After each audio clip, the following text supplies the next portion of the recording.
This presentation is called The Path of Relationship and the Practice of Loving. Human beings cannot not relate. We are intimately connected to others, whether we recognize it or not. The desire, the need to be in relationship is embedded in the depths of our being. From the moment of conception, we're physically connected to our mother, and after we are born, we have to have the physical care of others in order to survive, and the loving attention of others in order to thrive. Loving relationship is fundamental to our well-being and to our development as human beings. You might say that all relationship is an opportunity to practice being loved and being loving. And these are the foundation of all spiritual paths. First, let's look at relationships and its contribution to our growth as human beings. In some sense, all relationships reflect our inner relationship to ourselves. How we feel, how we connect to all parts of ourselves is reflected like in a mirror in the quality of our external relationships and vice versa. As our relationships change and grow outside of us, so do our relationships to different aspects of ourselves change and grow. There is a mirroring between the inner and the outer. Loving relationships heal our psychic wounds. Why is this? Because our psychic wounds are mostly caused by painful relationships, often with our parents, these wounds can only be healed within a positive relationship. And you could say this is the basis of all psychotherapy, that you create a positive relationship in which the wounds of relationship that a person has experienced and suffered can be healed. Now, relationship is universal. It takes many forms. I'll talk about that later. But the most common is intimate partnerships or marriage type relationships. And in these kinds of relationships, there's always some sort of friction. There's always some sort of difficulty.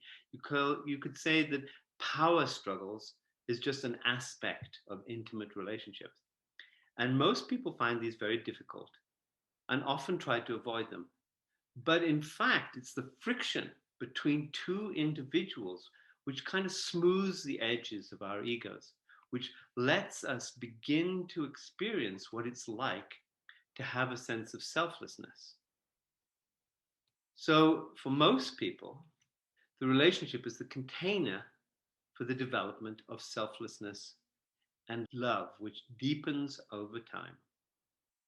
Intimate relationship creates the best possibility for us to change and grow. You might say that all relationships require us to change, to adapt to the other person, to take them into consideration and feel their feelings, to develop empathy. And it is this container of relationship which allows our selflessness, which allows the ego to fall away, and for love and the true self to come to the fore. Relationships are the universal path of personal growth. So let's look at aspects of relationship. Relationship is complicated. We have to both relate and contend with the different aspects of ourselves and with the different aspects of the other person. Because we're not coherent, because we're not a unity, and because the other person isn't a unity, is not already whole, there's always going to be some ego struggle. And that's one of the main aspects of relationship, is the ego.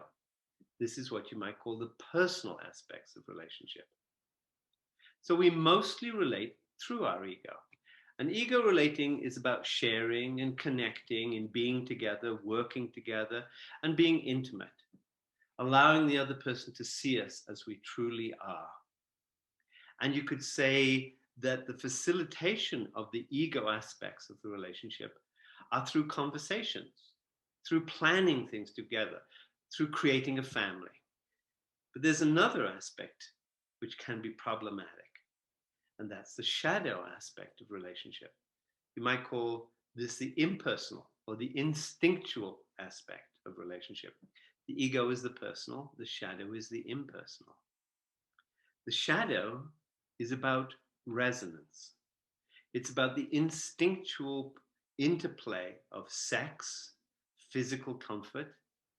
It's about learning who the other person is, not in their overt personality, but in something deeper, something more fundamental. The thing that facilitates this connection at a deeper level is physical touch. Hugs are essential. And you could say that those people who do not touch and do not hug never allow that instinctual, that unconscious aspect of the relationship to connect together to create something bigger. And each time couples are separated, they need to come back together to create this shared world. And the way to do that, the easiest way to do that, is through hugging. Hugging until we're relaxed, until the other person feels us and we feel the other person at some kind of fundamental level. And the third aspect of relationship we'll talk about is the self aspect. And this, of course, is the transpersonal. This is greater than our personal, it's greater than our instinctual aspects. And it's these and it's more. It's the sense of being connected at a soul level. So the path of relationship means developing and managing the ego aspects of the relationship, and those almost always come right at the beginning. It means enlightening and expanding the shadow aspects of the relationship, the unconscious aspects of the relationship, which I'll talk about in more detail, and staying in contact with our true self and making a connection with the other person's true self. So let's look at ego relationships. Well, ego relationships are essential for us to survive and thrive. This is what we need for physical survival. And we need that connection with somebody else in order to thrive. But of course, ego relationships have a lot of fear. There's fears of abandonment, fears of rejection, because our egos are fragile. And they're prone both to be defensive and to be attacking. We often need to feel as though we're right, that we are special, that we should have our needs put in front of the other person's needs, that what we desire is most important. Because of wanting to be special and the center of attention, there's always conflict. You could say there's always some sort of power play between the two people in the relationship. As we learn who that other person is, as we learn to love them deeper, the power play tends to fall away. Always in an ego relationship, we want the other person to be exactly what we need. And we get disappointed and angry when they aren't that, when they are just themselves. And this needing to be right comes out of our desire to control the other person. We expect them to be just like who we are, but better. We want them to reflect our true self and to have no flaws. When they do have flaws, when they aren't exactly who we want them to be, we try to manipulate them and control them into being who we need them to be for our own well-being. So we tend to judge, and we tend to criticize, and we tend to blame the other person. And those are just natural aspects of the ego. It's a judging kind of aspect of ourselves. And the ego has these ideas of what love is. It has these ideas about how love should be expressed. And it mostly gets it wrong. Often we'll have one way of showing love and wanting to receive love, while our partner or the other person has a very different way of seeing what love is. And they're wanting something different from ourselves. The ego is always vulnerable. And in that sense, it has to defend itself, particularly when it feels under attack. And when our partner criticizes, or when their tone of voice is slightly off, that's when we get defensive. That's when we retreat into ourselves and feel as though the other person is not our loving partner. Now, the unconscious is the realm of instinct and archetype. These have incredible, powerful effects on relationships, primarily through our urges and our desires for sex, for security, and for belonging. All of us have a sense of in-group and out-group. These are my tribe, and those are strangers, and they are potentially dangerous. They may be a threat. So these people, my family, my friends, I know that I'm safe with them. I can relax and be myself. In an intimate relationship, sex is one of the most powerful instinctual urges. And it goes, in some sense, right through our being, from the physical to the spiritual. And when our sexual relationship goes wrong, it tends to throw us out of sync. It tends to disturb us in ways that we can't always control or expect. The shadow erupts into our relationships as compulsive emotional reactions. And you can see this in its worst forms, in abuse, conflicts, infidelity. Because there are a lot of pushed down, unacceptable urges and experiences in the shadow. And this can get triggered at often any moment. The more there is, if you like, lingering and lurking in the shadow, the more that person is unpredictable. And these shadow aspects are fed by early trauma, by past relationships, and by parental complexes. We often have picked up issues from our parents at an unconscious level.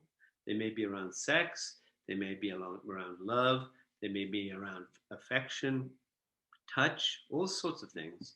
And these get pushed down into the shadow and cause us to behave in ways which may be actually very detrimental to our connection to the other person. Now I'm going to talk about the animus and the anima. I can't go into this in detail because this is a vast subject, and Jung talked about this in lots of his writings in many different ways. But if you want to read about the animus and the anima in relationships, The Invisible Partners by John Sandford is a very useful book. So the animus is the masculine, unconscious aspect of the female. The anima is the unconscious female aspect of the male. I believe that we have both of these at an unconscious level. We have both the female and the male, regardless of how we present sexually or in terms of our gender. And these are complicated aspects of the unconscious that can influence and interfere in our relationships, both in a positive and in a negative way. When we fall in love, couples hook into each other. So it's as though the animus and the anima connect together at some very profound unconscious level. We behave in a way which is from our better self, and the other person does the same. We see in the other person or project into the other person all that we desire, all that we wish for. Falling in love is in some sense a kind of benign psychosis. But the anima and the animus have negative sides. You could say these are part of the shadow. So the anima in a man, that means the feminine unconscious aspect of a man, when it's in its negative state, tends to be whiny, tends to be needy, tends to be moody and clinging. So this is something that women find extremely distasteful. On the other side, the negative animus in a woman can be attacking, controlling, bossy, can be critical and prone to putting down the male. And of course, the man will retreat into their negative anima, into feeling as though they're badly done to, they're misunderstood. So the negative animus and the negative anima can get into this battle, and they can connect into each other. And you can see it in couples who just have these horrible fights, which are really about nothing, which have a viciousness to it. So the last aspect of the shadow is our attachment style. Every one of us, because of the way we've been brought up and the way our parents have been, have particular attachment styles. Again, this is a vast subject which I cannot go into in detail. But our unconscious attachment styles, when they're in their negative state, tend to be insecure, where a person feels anxiety that something bad's going to happen in the relationship, and tend to be clinging and wanting something from the other person, wanting reassurance. Avoidant, when the person holds back, is distant, because they're fearful of loss and pain. So they distance and they clamp down on their emotions and they avoid any emotional investment in the relationship. So anxiety goes with insecurity, and that sense of pulling back goes with avoidant. And then there's an ambivalent style, where a person swings between approach and avoidance, from anxiety and needing to be close, and feeling overwhelmed and needing to be distant. So that person is often very difficult to predict and very difficult in the relationship, because it seems as though the closer they become, the more space they need. The more space they need, then the more they want to be back in the relationship. So, what about self relationships? What about transpersonal aspects of our relationship? Well, the self is the stable center in the winds and the turmoil of all relationship. It trusts in love and it connects my soul to the soul of the other person. It connects at such a deep level that there is almost a telepathic understanding of who that person is. The attachment style in a self relationship is secure, but it's deeply secure. That means there is no need for reassurance. There's no need for ambivalence. It's quiet, it's settled, and it's expansive. It allows for a deep connection and togetherness, but also a creative separateness, a rhythm of together and separate that works for both partners. The soul connection allows you to understand the other person without words. And self relationships tend to be intimate, they tend to be realistic and mature. And unlike ego relationships or shadow relationships, they're non demanding. They accept the other person as they are. It doesn't demand what's impossible for the other person to give. It recognizes the ups and downs like waves in an ocean, which happen in every single relationship.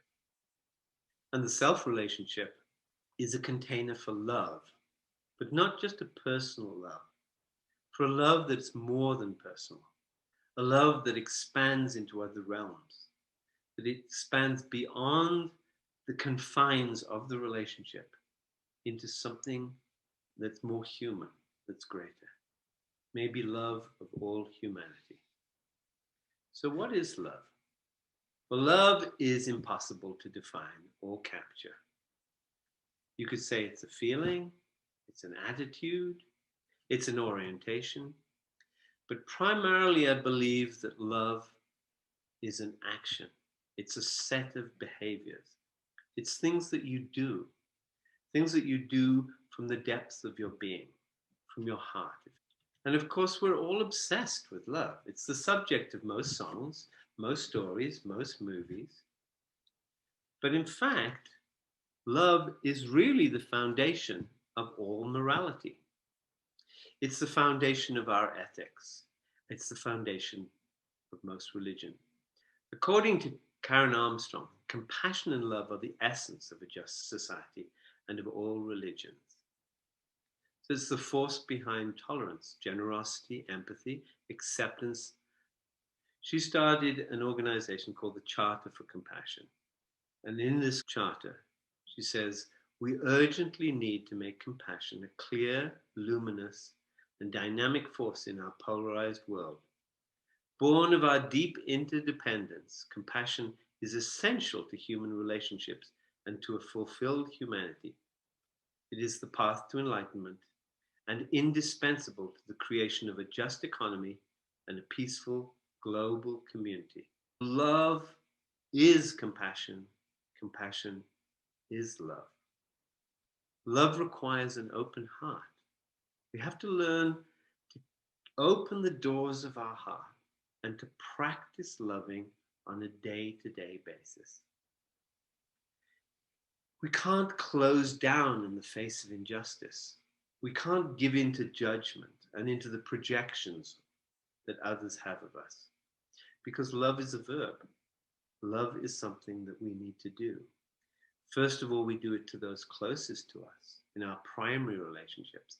But we need to move our loving generosity, compassion outwards from just the tribe into all of humanity. I'm going to quote from Jung. Jung has some complicated aspects in his personality, but towards the end of his life, he seemed to really begin to understand what relationship is about. So Jung has said, I falter before the task of finding the language which might adequately express the incalculable paradoxes of love. Love is the ultimate mystery. It cannot be captured fully by words. We can work around it, but we can't capture it with our mind. It's beyond our mind. Another quote, which is complicated, that Jung has said, is, for we are, in the deepest sense, the victims and instruments of cosmogonic love. Cosmogonic means related to the origin and creation of the universe, its foundation.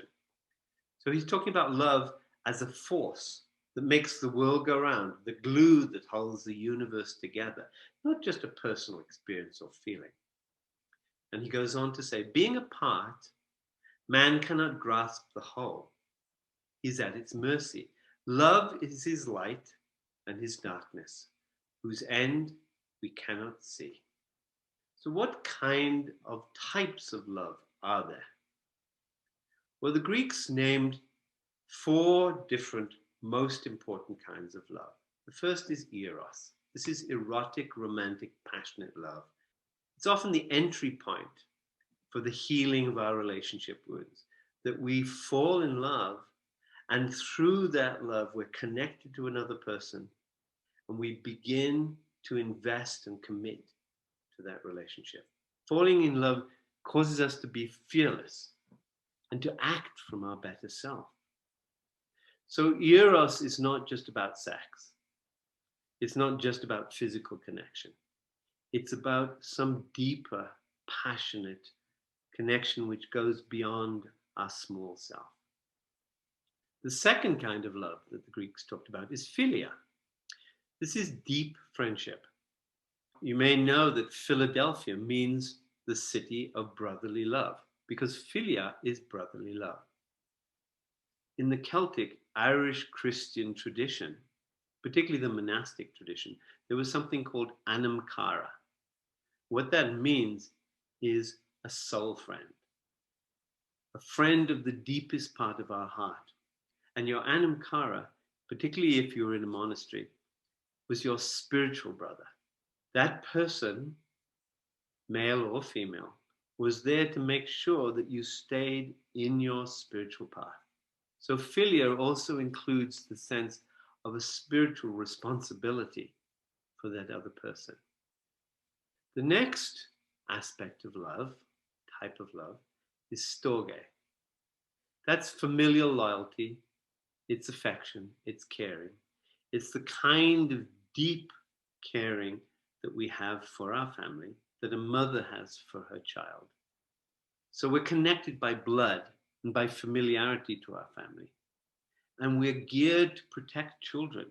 And there's an instinctual, as I've said, an instinctual sense of belonging. Our family is in some sense who we are. They are embedded deep in our psyche. The last kind of love, the greatest kind of love, the transpersonal aspect of love, is agape. Agape is the selfless love that comes from the deepest human place in us. It's hard to maintain. It often slips away under stress and under threat. But it's universal. It's altruistic. It's a spiritual love. It's having a heart as wide as the ocean, which can love all of humanity.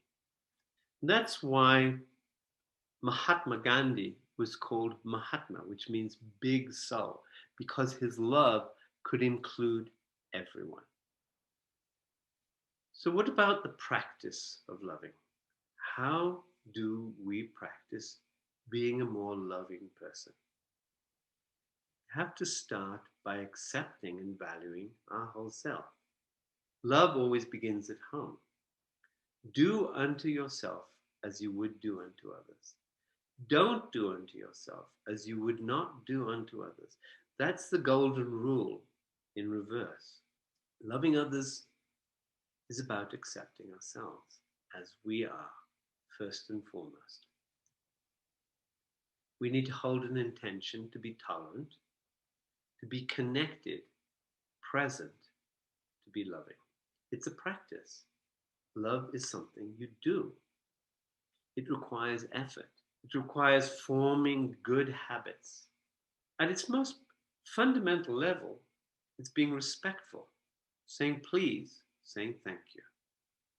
We need to practice loving attentiveness to the closest to us. Attentiveness is the best gift we can give anyone.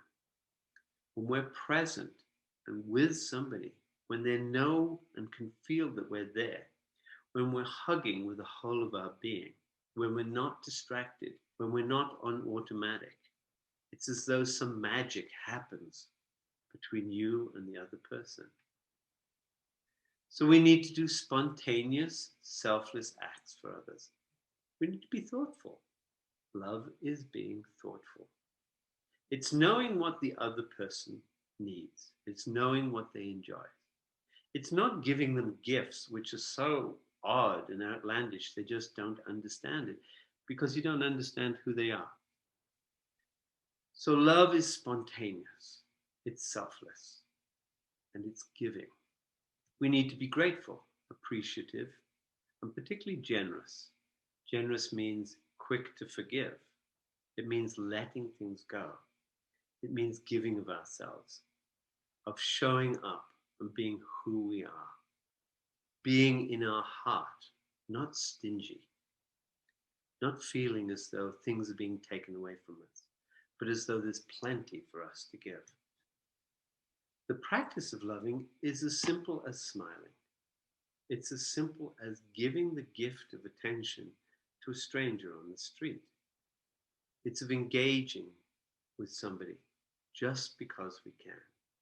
It's spreading a kind of positive energy outside of ourselves.